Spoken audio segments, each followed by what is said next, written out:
Hello, ladies and gentlemen. It is Alex Lyle from Bruce Beck Camp, and today I have the pleasure of interviewing Mr. Sweeney Murdy. Sweeney, how are you doing today? Wonderful, Alex. How are you? I'm doing great, thank you. So my first question is, how did you decide on sports journalism as a career path?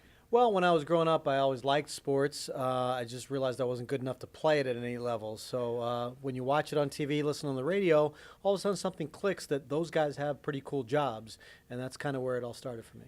Did you play baseball growing up at all, or Yeah, just little league and stuff like Little that. I League? wasn't very good, but I always loved watching the game. I was kind of a stat nerd back then. Just back of baseball cards, things like that, and it just my love of the game kind of grew out of that. Um, so my next question is, what was the most difficult situation you had to deal with within your job?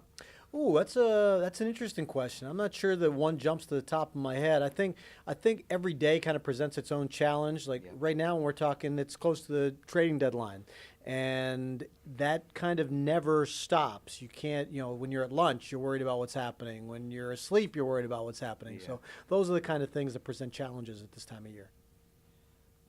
What has been the highlight of your career in sports journalism? Is there anything that stands out? I think being able to do this as long as I have, I've worked at WFAN for 25 years, and we're the biggest sports station in the country. And to be able to have worked there that long, to be able to have been their Yankees correspondent for the last 18 years, that's a pretty cool thing in this industry to be able to do that at the highest level and a place as big as WFAN.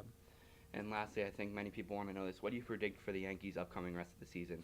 I think they're a really good team. I think that's evident. Unfortunately, the Red Sox are just on an incredible streak right now. The Yankees could win 105 or 106 games. They're that good, but they might still finish second because the Red Sox are having a pretty Yeah. incredible year too. They're a really good team. They will make the playoffs, and then you just kind of roll with it. All right, thank you very much, Sweeney. Thank you, Alex.